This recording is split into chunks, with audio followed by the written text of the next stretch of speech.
हम यूपी बिहार वालन के लिए ठोकवा सिर्फ एक व्यंजन ना ह, इ प्रेम और दुलार व्यक्त कैले का एक तरीका ह। जब हम लोग बचपन में गर्मी के छुट्टी में नानी के घरे जात रहनी जा तो वहाँ से लौटते समय ढेर सारा ठोकवा बना के हम लोग के मिलत रहल। और फिर हम लोग दादी के घरे आके आस पड़ोस में बांटत भी रहनी जा और खुद भी वो ठोकवा का आनंद लेत रहनी जा। और जब भी किसी बिटिया का विदाई होकर या कोनो तीज त्यौहार होकर या फसल का पहला दिन होकर या फसल का आखिरी दिन होकर तो इ ठेकुआ हम लोग के तरफ जरूर बनावल जाला। इ ठेकुआ स्वादिष्ट के साथ खाए में इतना नरम होला कि घर का अगर कोनो बूढ़ पुरनिया हो जेकरे मुंह में दांत ना हो और अगर छोटा बच्चा है जेकरे मुंह में दांत उगल ना हो वो भी एके आराम से खा लें।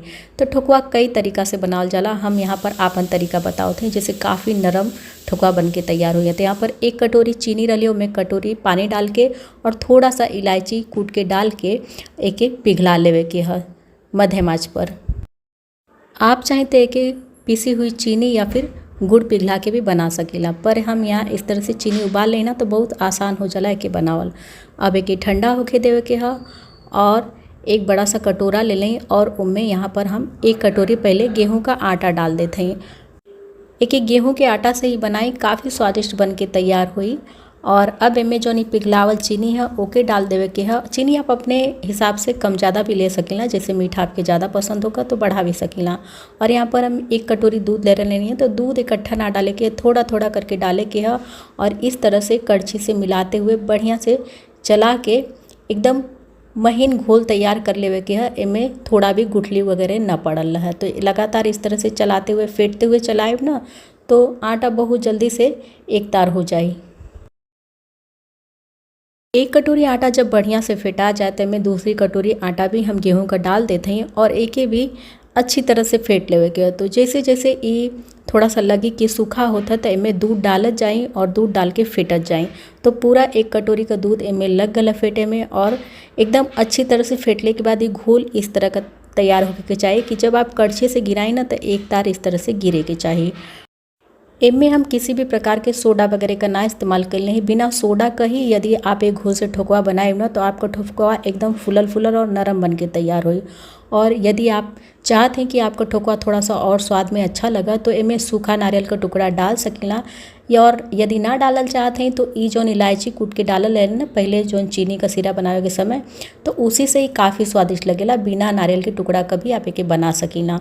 और अच्छी तरह से मिला देवे के है और मिलावे के बाद अब एके तुरंत ले जाके कढ़ाई में छान लेवे के। रख ले कभी कोनो आवश्यकता ना है कि बना के देरी तक घोल के रखी फिर ओकरे बाद बनाई। तुरंत घोल बनाई और तुरंत बनाई ठोकवा। तो यहाँ पर मध्यम आंच पर कढ़ाई में हम तेल गरम कर ले हैं। तेल जब मध्यम गरम हो जाए तब इनमें थोड़ा थोड़ा घोल इस तरह से एक तार गिरावे के है और ये ठोकवा अपने आप गोल हो जाए।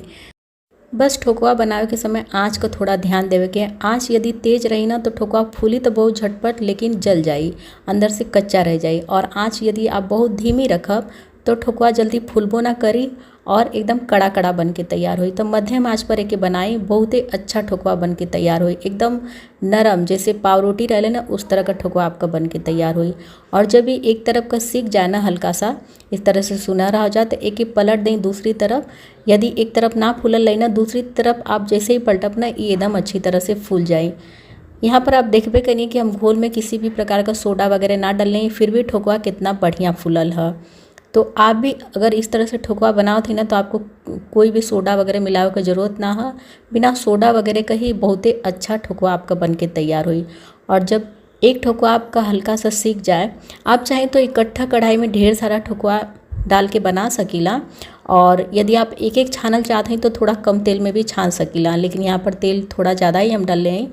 तो एक ठोकवा सीख जाए ना तो एक ऐसे बगल में करके आप दूसरा घोल भी गिरा के में कई ठोकवा एक साथ छान सकीला। कम से कम 4 से 5 ठोकवा आप चाहें तो एक साथ कढ़ाई में तल सकत हैं। और यदि आपके बड़ा बड़ा ठोकवा बनावे के होखा और तेल कम होखा तो एक बार में एक ठोकवा ही बनाएं। यहाँ पर हम तेल थोड़ा सा ज़्यादा डाल दे लें और ठोकवा का जो आकार है ना थोड़ा सा छोटा कर दे लें तो 4 से 5 ठोकवा एक बार में आराम से तल जाए। ये ठोकवा तले में थोड़ा सा समय लगेला कैसे कि थोड़ा सा मोटा होला तो एके मध्यम आंच से धीमी आंच करके तलल जाला। और इस तरह से पलट पलट के एके सेकल जाला तो अच्छी तरह से अंदर तक का भी सेका जाला और खाए में काफ़ी स्वादिष्ट लगेला। तो इसी तरह से अपने सारे ठोकवा के तल लेवे के ह। हमके ई तरीका बहुते आसान लगेला ठोकवा बनावे का। इसे हाथ भी गंदा ना होला, ज़्यादा बर्तन भी ना गंदा होला। एक कड़छी और एक कटोरा बस लगेला और कढ़ाई में तेल आप डाल दें ना तो आराम से आपका सारा ठोकवा बन के तैयार हो जाला। और ये ठोकवा के रख दें, बिहान भइले बासी खइले में बहुत मज़ा आई। आप चाहें तो एके गर्मा गर्म भी खा सकीला, लेकिन एक दिन के बाद खाइब ना तो एकर गजब का स्वाद आवेला। और इस तरह का ठोकवा यदि आप बना के रख देते हैं ना तो कम से कम 8 से 10 दिन ये बिल्कुल ख़राब भी ना होला। तो आप चाहें तो बच्चों के टिफ़िन में भी दे सकीला या फिर सफ़र में के ले जा सकीला। ये 8 से 10 दिन तक चल जाला, बिल्कुल भी ना ख़राब होला। तो सफ़र के लिए तो बहुते बढ़िया है।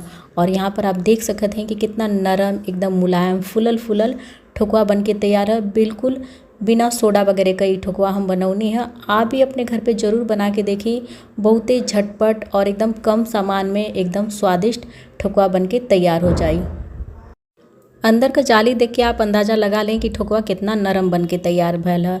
तो हम लोग की तरफ, यूपी बिहार की तरफ, ये ठोकवा जौन है ना भरल मरचा या फिर आम के अचार के साथ खाल जाला या फिर किसी भी अचार के साथ खाल जाला। ये अचार से खइले के बाद ना एकर स्वाद और बढ़ जाला, थोड़ा सा तीखा मीठा नमकीन हो जाला ये। तो आप भी ये तरीका से एक बार ठोकवा बनाएं। और यदि रेसिपी पसंद आवे तो वीडियो के लाइक, शेयर, कमेंट और चैनल के सब्सक्राइब कर बिल्कुल भी न भुलाइल करें। यदि ऐसने और भी रेसिपी का वीडियो आप अपनी भाषा भोजपुरी में देखल चाहत होगी तो हम आप लोगों से मिलत हैं फिर किसी अगली नई भोजपुरी रेसिपी की वीडियो के साथ। तब तक के लिए नमस्कार।